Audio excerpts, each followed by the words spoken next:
Hello everybody and welcome to the channel. My name is Plami, and in this episode of Plami's Thoughts On, I'm gonna be talking about a movie that I watched recently called Minority Report.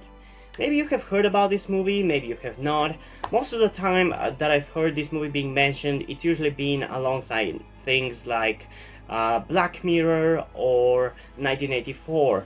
Two things that deal with the possibility of humanity living in a futuristic dystopia. Kind of. I guess 1984 deals more with the government side of things, while things like Black Mirror more with societal. And this one, it's kind of both, I feel like, although it's definitely leaning more towards the 1984 kind of thing, because if you didn't know, and by the way, if you don't want to be spoiled, because I'm gonna be talking about some things about this movie, I'm still not gonna spoil the most important things about this movie, but there are gonna be spoilers, so if you don't want to be spoiled at all, click off this video, go watch the movie, and then come back. Or if you don't give a shit, just keep watching. But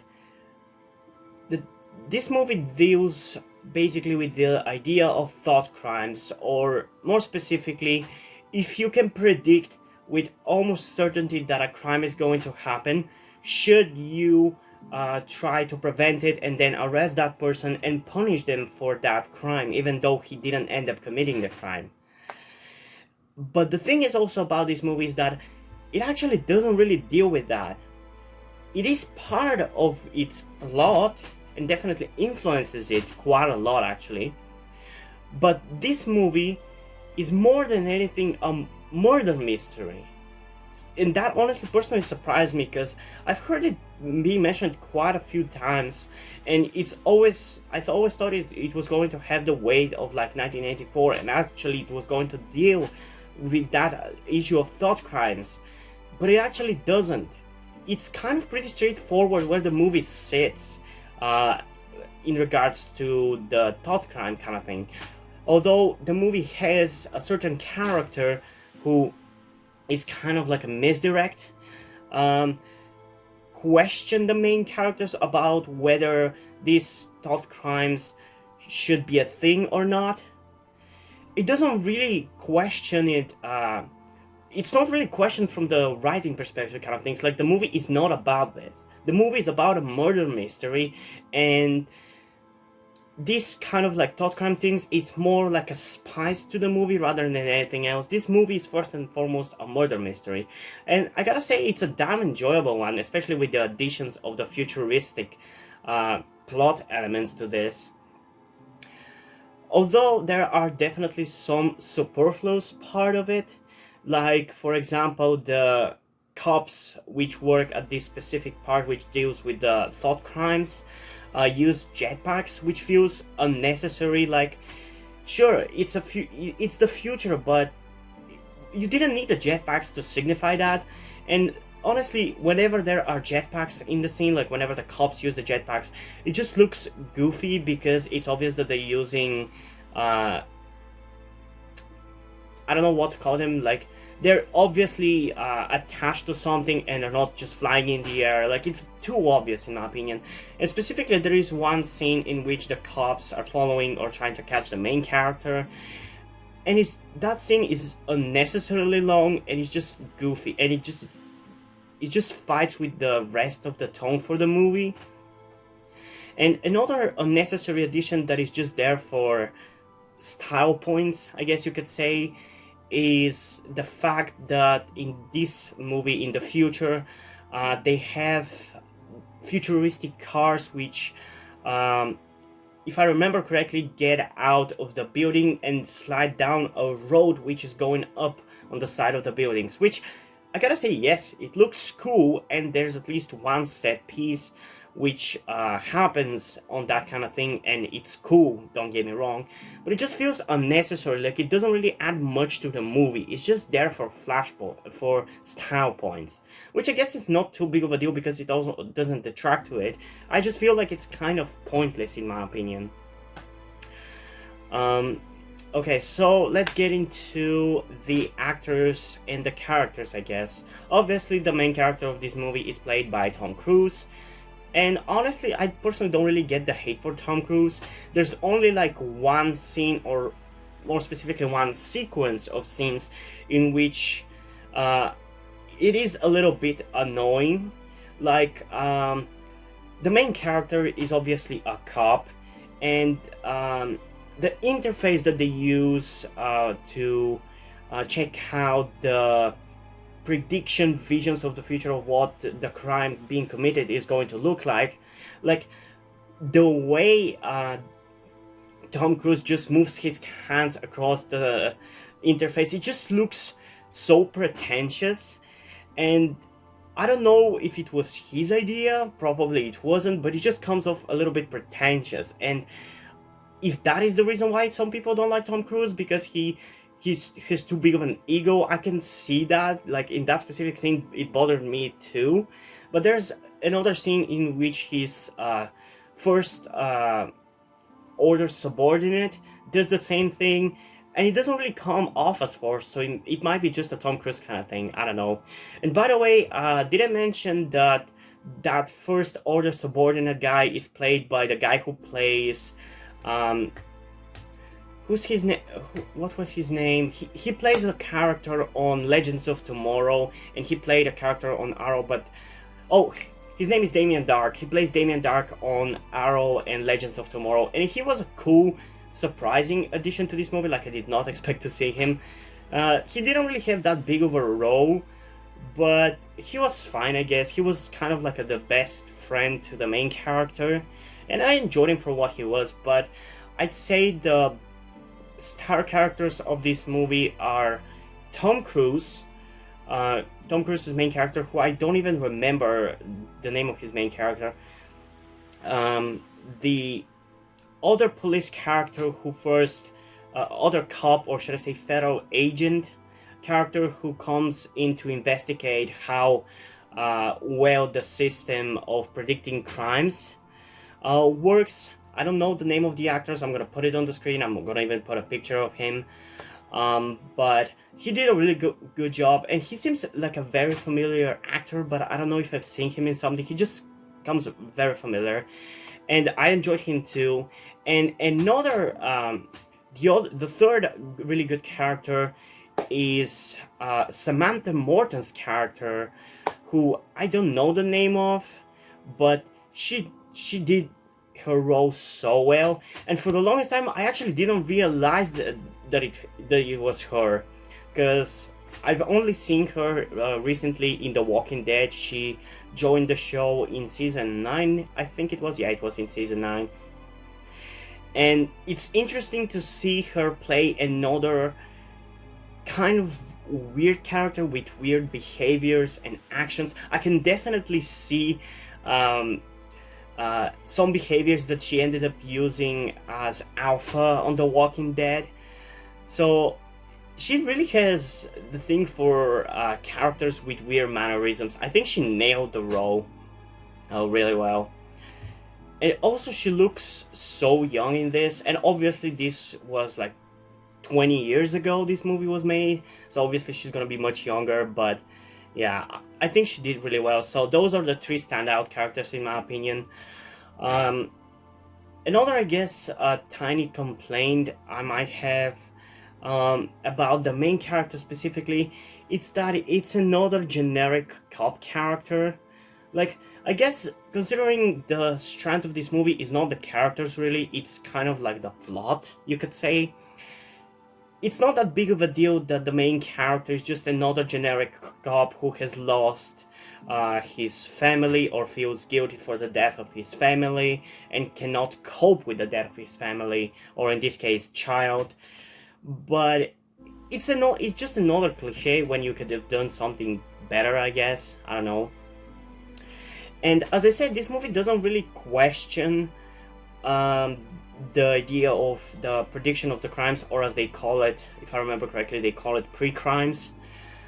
But there is at least like one or two scenes with Tom Cruise's character and the federal agent character where they question whether the system works or not, and whether it's a good system. And the thing about this, and it bothers me a little bit that the movie doesn't make it clear exactly how the system works, But I don't understand whether these three people that they use to predict the crimes, do they psychologically predict the crimes? Like, do they predict the emotions that people feel and whether it's like a crime is likely going to be committed by somebody? AKA, is it this literally a thought crime? Like the fact that you can, if you think of a crime, you're going to commit it, and that's what they can feel, because as far as I understood, they're kind of like empaths or something. I don't know, the movie doesn't really make it that clear. Do they predict the future, or do they use mathematical possibility of something happening? Because under these three different outcomes, my opinion on whether it's good to use this system of pre-crimes is going to be completely different. Because if they're psychologically predicting the possibility of the crimes, then that, in my opinion, constitutes tough crimes. Because just because you feel like you might commit a crime, it doesn't mean you're going to commit the crime, at least in my opinion. So if that is the case, I would definitely be against this system. The reason why I think there's a possibility that they're predicting the future is because the possibility of a different future is kind of comes into play with the plot, which I don't want to reveal too much because it's a really cool movie to experience still. So if they are predicting the future, again, I'm not exactly sure where I stand on it, because just because you've seen your future doesn't mean you're going to do exactly what the future says you will, and that's kind of a point the movie tries to make. So in that regard, it's kind of the more gray area about how I feel about it, whether it's good or bad. I would still lean towards bad, because again, as I said, just because your future says something is going to happen, the fact that you know your future has already changed the future, so it doesn't mean that it's going to go in the same way. And then there comes the third possibility of them mathematically predicting the likelihood of a crime being committed. Like, let's say they can predict that, let's say that they know, as it is in the opening scene, a wife is cheating on her husband. Maybe they mathematically or percentage-wise they predict what is the likelihood of him committing the crime. In that case, it doesn't bother me to use this system, because just because it doesn't treat it as a thought crime is what I'm trying to go at. If you're mathematically trying to predict the likelihood of a crime being committed, it's not like just the mere possibility of you thinking of committing a crime means that you're going to commit it. So I don't know, it just doesn't feel like a thought crime. So if that is the case, it doesn't bother me. But at the end, the movie decides, because of the events of the movie and what the plot of the movie is about, they decide to disband this pre-crime part of the police. And I think what they do afterwards, where they say that they release all the people who have been charged with crimes under this system, and the police still keeps track on a lot of them, is the best way. Because it kind of shows how the current system in democracies, where you go to the process of being charged with a crime after you've been committed or after you've been prevented from being committed, aka attempted murder, for example, is the best way, because you don't have to worry about false negatives as much as you would in like a thought crime. You don't have to worry about false positives as much as with the system used in this movie, because the system in this movie actually shows that there are some false positives that are actually not acknowledged by the system and are brushed under the rug intentionally. And at the same time, you don't have to worry about the possibility of the government restricting or punishing you just for the mere thought of crimes. Because I'd say a lot of people, in some moments of anger or just any kind of feeling, you might have felt like you would commit a kind of crime. Like, I think there was an actor, who was it, Liam Neeson? Is that him? I think it was him who, I think last year, talked about the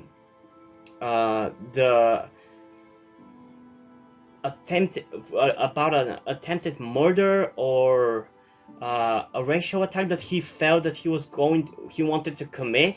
I don't remember the exact situation that it was, but it was a big deal. I saw it talked a lot online. So you don't have to deal with that situation either. But yeah, I'm getting a little bit carried away. Ultimately, I think this is a really cool movie, but you might feel a little bit annoyed because the movie doesn't really deal with what you think it would deal with. Because as I said, this is a murder mystery. This is not a movie that deals with the social issue of or should I say government issue of thought crimes. But it's still a really enjoyable movie, and it's definitely worth a watch. How much I'm gonna give this movie? I think I'm gonna give it an 8.4 out of 10. Because, as I said, it's a really enjoyable movie, but it's not really as deep or as ultimately impactful as you would think. Because this movie didn't really change my opinion on thought crimes, although it definitely helped me decide more where I stand. Like, it cleared my mind a little bit in that regard.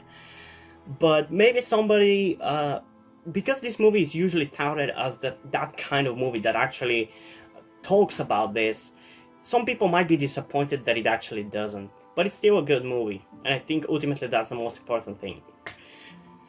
So yeah, hope you guys enjoyed this video. If you did, leave a like and subscribe. Also, check out the list in the description to my Twitter if you want to follow me there, and to my Wattpad where I post my stories, because in addition to doing all these videos on my channel, I'm also a writer. And if you end up enjoying my stories or simply enjoy my videos, you can head over to Patreon or Subscribestar where you can pledge support and help keep the channel going, help support me so I can keep writing the stories you enjoy. And additionally, I just want to mention that all the money you start to support me with are gonna go toward my transition fund, because if you're new to the channel or just haven't noticed at this point, I'm actually transgender, but I am yet to transition properly. It's gonna happen hopefully in the next few months once I move out. So if you could help me out monetarily, that would be greatly appreciated. But still, I don't want to guilt trip you into helping me out, so if you don't want to do it, that's completely fine. You can still help me out by liking this video, subscribing, and especially sharing this video with somebody who you think might enjoy it. And I think that's pretty much it for this video, so hopefully I'm gonna see you in the next one. Bye!